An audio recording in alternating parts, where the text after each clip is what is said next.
Welcome back. You're listening to Get Real, and I'm your host, Bob Gallagher. I'm joined in studio today by Erin Thomason with Ross Mortgage. Welcome to the show, Erin. Thank you. And Nancy Rogers of the Rogers and Mello team with Lair Realty Partners. Welcome to the show, Nancy. Thank you. And this is your second or third time back, right? You've done the show with us before. This is my second time. So you're an old pro now. Oh, yeah.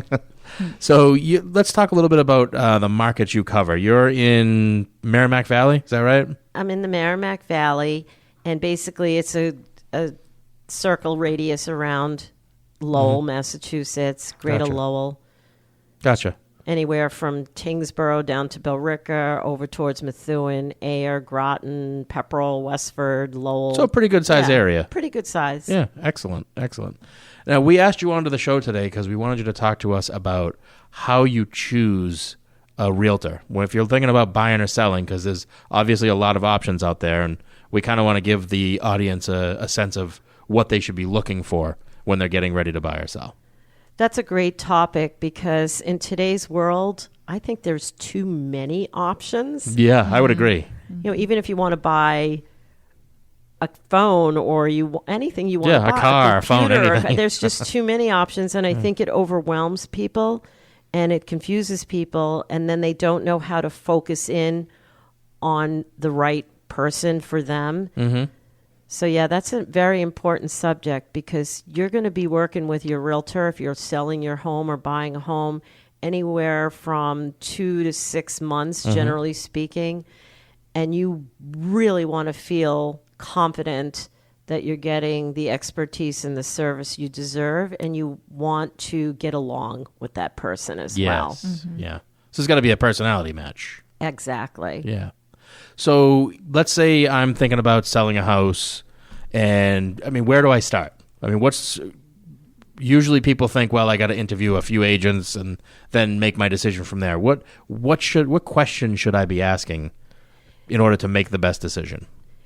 Okay. I think you really want to look for somebody that's experienced. Right.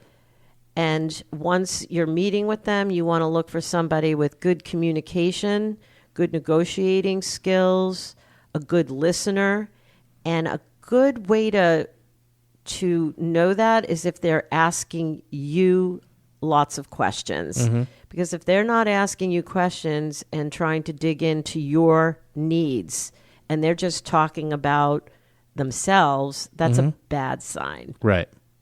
Right. And then I know a lot of people, because I deal with this as a loan officer myself, a lot of people think, well, you know, my brother's best friend from college's cousin just get into real estate. I guess I should talk to him. Kind of give us some of the, you know, things to look for if you're going to hire somebody new, like what you might be potentially giving up and what you should be looking for if your agent is on the newer side of things. You're giving up a lot if you go with someone new, unless they're on a team. Mm-hmm. I'm a team leader. I have some newer agents on my team. Kate Duffy's been with me now a little over 2 years. And when she first started, she had me to guide her. Mm-hmm. She still has me to guide her. So as long as they're on a team with an experienced team leader, that's going to make a big difference if you go with somebody new. Mm-hmm. If you just go with somebody new that has not been through training and doesn't have a mentor to guide them, you're going to be sorry. And there are things that could happen that will be a nightmare for you. Right. I can actually give a perfect example. Yeah, please do. Kate, who's on my team, had a listing in Westford, Massachusetts, and she got an offer on it. So she came to me for assistance to go over the offer. And they had a condo under agreement in Worcester. So I told her, you need to get a copy of their agreement on their condo in Worcester and that buyer's qualifications. Mm-hmm. So she got that, and we sat down and we started going over it with her. And one of the first things I noticed was that buyer of the condo in Worcester, it was contingent upon the sale of their house in somewhere in Western Mass. And I said to Kate, okay, what are they selling? We looked it up. It had been on the market already for several months. And I said, no, That's a no-go. You do not want to tie up your property with that type of a domino effect. Just bad news for your client. So when she went back to the agent in Worcester, she found out that agent was new. And that agent, no way, no how, should have gotten their client, that condo in Worcester was on the market for 4 days. And he got them tied up under a contract with someone who has a house to sell. Oh, that's tough. They didn't know what they were doing. No. Really scary out there. You got to be so careful. Yeah. And that's the thing. There's really no substitute for experience. And it's not like any of us are knocking new agents. I mean, that's the lifeblood of any industry. You have to bring new people into it. But there's a way to do it if you want to be good at it and gain the experience you need to be able to help people. And the problem is I shouldn't say a lot. There are some new people that feel like, well, I got my license, I went to the class, I do my continuing ed, I don't really need anything else. But there's a lot to being an agent. A lot. More than I could even think of in my brain in one sitting on a radio talk show. But some of the big highlights are education is everything. It's not that difficult to get a real estate license. And the continuing ed classes are more about legalities of agency disclosure, lead paint laws. It's compliance stuff. It's not about compliance skills. Stuff, right. Yeah. So when you're new in the business, you really have to get involved and invest in yourself. It's a self-employed career. Yes. It's straight commission. There's no paycheck. And you have to have some money to invest in yourself on education that's outside the box. Right. And a lot of agents don't have the money, the time, or the desire to do it. And those are the agents that are going to suck. I don't know how else to say it. Yeah. They're going to suck. Yeah. And they're going to torture you, the consumer, in the long run. There's so much out there that I share with my team that they can go to for education. There's a ton of it out there that there's coaches, there's classes for how to market on Facebook and Instagram. There's classes on negotiating. There's classes on current market conditions and how to help your buyer win the bid. There's endless amounts of resources, but you have to be a self-starter and go to them and pay for this and make a huge commitment that you're going to continue to do everything you possibly can to become an excellent agent and give your clients the best service that they deserve. Right. So there's a lot to it. A lot. I mean, we're barely scratching the surface. Barely. And that's another thing, too. A lot of people think, well, if I'm going to list my house and give up whatever the percentage is going to be, maybe my focus should be on whoever is going to list it for the lowest commission structure. And a lot of times people don't realize what you're paying for isn't for somebody to put it in MLS.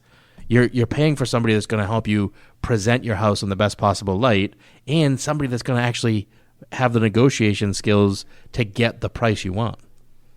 You are absolutely right. And I have found over the years, there's always going to be the consumer that all they care about is what they're paying. They don't see the whole picture, and they never will.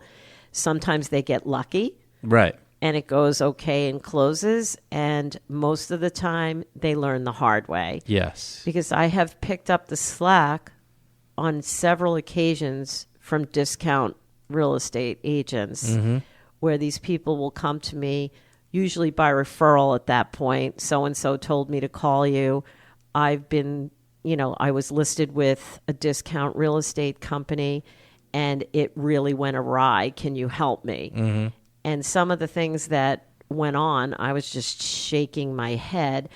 But these people went from refusing to pay more than 3.5% to paying what I charge and gladly paying it. And I brought all of them to a successful close within a reasonable amount of time.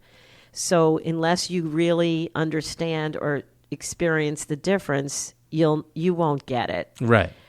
But would you go? I mean, I know this is an extreme example, but if you go to see a doctor, are you going to shop price or shop experience?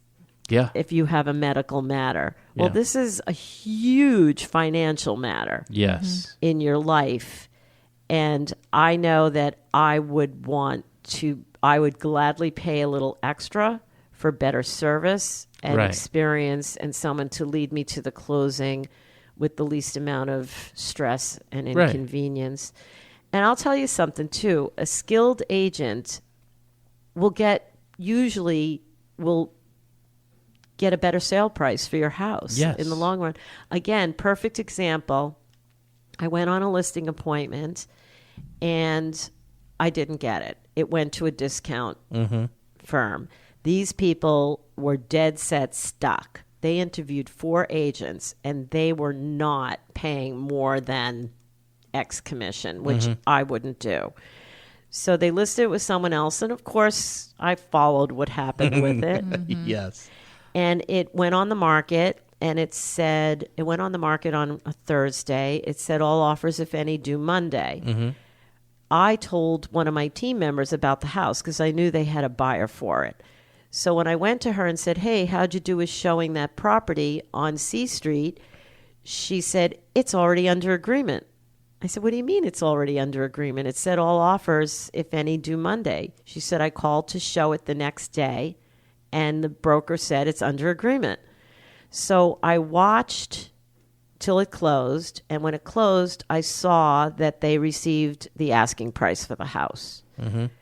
That house was worth more.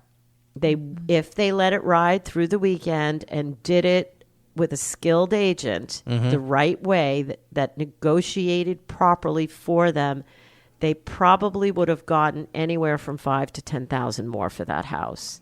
For waiting a couple of days. Yes. Yeah. And I'm sure that agent just didn't care. Yeah. An offer came in and she said, take it. So they took it. Well, yeah. If you're already working at a discount, you don't want to put any extra time into it. Exactly. Yeah. So that's an example of getting what you pay for. And it happens a lot more than people realize. It does. I mean, it definitely is all about the experience. Yeah. I think you can shop at Marshall's, or you could go into Nordstrom and pay a little extra and be waited on hand and foot. Yeah. If you don't want to be waited on hand and foot and you don't care what you get for the house and how it's going to go down with negotiating skills, then by all means go with a discount agent. Yeah. But consumer beware. Absolutely. And then kind of switching gears to the buy side, especially if you're a first-time buyer, most obviously a first-time buyer not having been through it before, they don't know what the process is like. The last thing you want to do is go to an agent who also has no idea what the process is like. Exactly. You really want a skilled agent, and you really want someone that's putting in the time for you. What I see as the most common mistake on both sides for the real estate agent and the consumer, we get the phone call. Hi, I'm calling on 1C Street. I'd like to see it. Can you show that to me tomorrow at 3:00? Yes. Get there. Are you pre-approved? Yes. Okay, great. I'll see you there tomorrow at 3:00. And they hang up. I'm like, what? Like, that makes me crazy because that's a disservice to the real estate agent. It's dangerous. And it's a disservice, more importantly, to the consumer. That's how you know right off the bat if you have an experienced, skilled, good agent. Because the first thing they should do is set up an appointment with you to come into the office. And we hear this all the time. Well, I just want to see the house. I don't want to come into the office. But you do. You're looking to buy a home. You're spending hundreds of thousands of dollars. And if that agent is asking you to come into the office, that's so you can interview each other. Make sure you're a good fit. And that agent can sit down with you and ask questions. What are you looking for? Are you handy? Would you do a fixer-upper? What's more important to you? Location. Do you need one level? Do you care about there's a million questions we want to go through, and it only really does take about 30 minutes Right. in an initial meeting with a buyer. And we go through the process with them so they know what's going to happen, when they're going to need the money that they're going to need, how it goes from start to finish, from closing, and then we find out truly what they're looking for. We have them give us their wish list, what they can live without, what's a must, and then we take it from there. And we go over what it's going to cost them Right. as well and make sure they're hooked up with a good, responsible, reputable lender. Like as Ross well. Mortgage, for like example. Ross Mortgage. They're awesome. They'll never let you down. That's right. I'm glad you brought that up too. A lot of people that do choose the right agent, sometimes they don't listen to the advice the agent gives them. Going to the credit union somewhere down south that's offering a crazy rate for a day to save a few bucks a month, and then end up closing later on your house, or worse, losing your house or your deposit because you couldn't close. You definitely want to work with somebody local. Absolutely. You want to look with someone local. When someone's pre-approved with a lender through the internet, I won't accept that as a pre-approval, because I've seen too many horror stories go on where they'll just go online and You're not get alone in that pre-approved. either. Well, yeah, a lot of those online things, they just ask you, "What's your credit? What do you make?" Yeah. And that's it.